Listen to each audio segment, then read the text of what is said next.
Hi. I did a video a little bit back about the seeds I grow every year. These are the seeds that I decided to kind of give up on.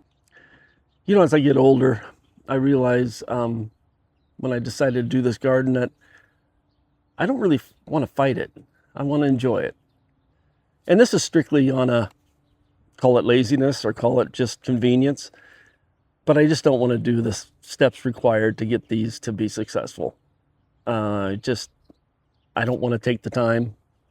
And that's what's great about gardening is I don't have to grow the things you want to grow and leave the other things to people that have the patience or the energy. So getting right into it, number one is squash. I have been struggling trying to grow squash for the last 3 years. I've given it, this just looks so inviting, some of the varieties, and but I have struggled to no end with squash bugs.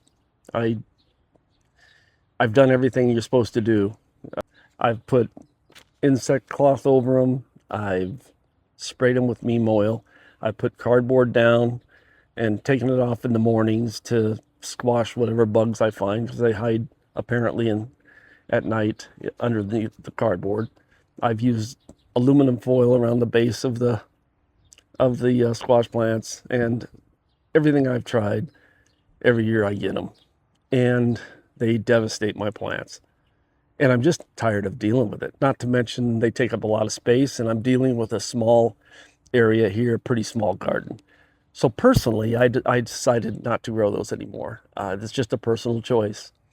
The other thing about larger things like that for myself is I have to grow them out back because they take up so much space. I like to do a lot of my gardening right here in the backyard, inside this fence. And it just is easy for me because it's within easy reach of the water.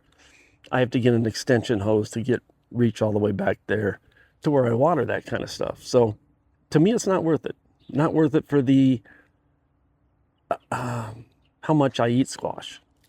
I like squash, but I don't eat it that often, and I'll just go to the farmer's market and get some squash if I want to have some. The other one is brassicas. I've had issues with cabbage worms on those, and no matter how much I try to keep them off with insect netting and various things, I get them. And again, almost like squash, it's not worth the effort to me. You have one beautiful broccoli plant, but you have to wait forever for that broccoli or cauliflower to mature into a head. And it takes up valuable space in my garden that I would rather use for something else that is easier to grow. So my personal preference is not to grow most of the brassicas. I still will grow some kale.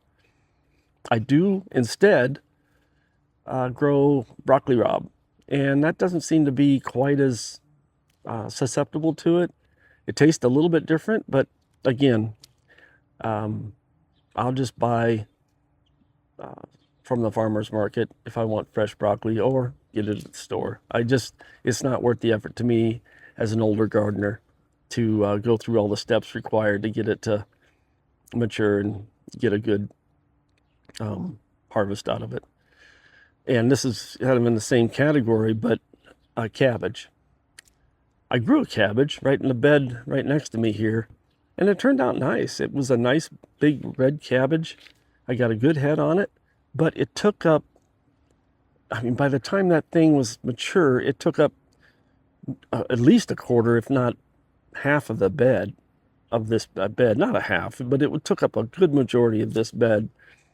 And because the leaves that aren't turning into a head sprawl out and for one head of cabbage. I decided that's not worth it to me because it takes up, again, I have a small garden. I don't have a big sprawling garden. I have raised beds, and I try to manage those and get as much production out of those as I can. So a big cabbage plant just to me isn't worth utilizing that bed space for. I'd rather utilize it and get more production out of it with other vegetables. The other is peas. I enjoy growing peas. I love peas, but I don't enjoy, not that I don't enjoy it, but the shelling peas require an awful lot of effort to get a bowl full of peas. And call me lazy, call me whatever. I just don't want to deal with that for that effort for the amount of produce I get back. So I like to eat the edible pea pods, the snap peas, the ones I can just take and put them in a stir fry and just eat an edible, and they're delicious. I'll come out and snack on them while I'm gardening all the time. So the edible pea pods I go with rather than the shelling peas, and that's just my personal preference. I don't, um, you know, I'm 68. I want to use my time the way I want to use it, and I don't want to shell peas. I want to eat them and then move on to something else. And another one is corn, and it kind of hits on the same area I was talking before. Takes up a lot of space, and it requires a lot of water. And my area I would have to grow that is out back, and I would need an extension hose. I'm in rural southern Nebraska, so come fall, there are corn stands all around here. From a lot of the local farmers grow a patch of sweet corn, and they make that available in all the cities around, the little towns around here. So I can go to any little town and pick up some fresh sweet corn. And another thing about sweet corn is, of all the vegetables you can grow, it's probably not the most nutritious of all of them. It's good. But there's other things I can grow in the garden that are more valuable if you were to put it money wise, or if you were to look at it, the scarcity of it, how hard it is to find. I can get corn anywhere, and I don't see some of the stuff I can get around here in the farmer's market is it just as good or better than anything I could grow. So I prefer not to grow corn. Some of the other things I've cut out are some of the things I don't like. You know, I still have it coming up because it's a perennial, but I bought some seeds for sorrel, and it's a pretty plant. It's got really pretty leaves, but it's really bitter, and I just don't like it. So I would never grow that again. Endive, I didn't particularly enjoy that, and I don't particularly like arugula. I just don't like that flavor. So for me, it's a preference thing. It's like some people don't like cilantro and some do. I don't like those things. The bitterness throws me off a little bit. But I will grow bok choy. I enjoy that. It's easy to grow. It's fun. And that'll take the place of some of my brassicas.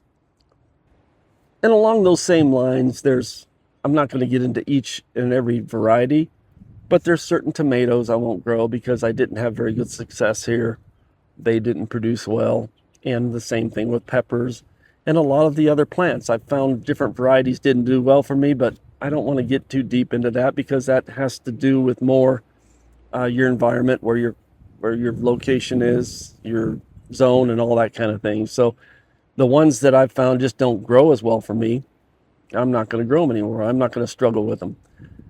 A lot of it in my garden comes down to space. I like to grow most of what I grow right here in this small backyard inside the fence. So I have to really choose what I'm going to grow in here and what I'm not. In the time I've been doing this, which is a pretty short time, I'm weeding out and filtering out what I like to grow and what I don't. And I think that's what gardening's all about.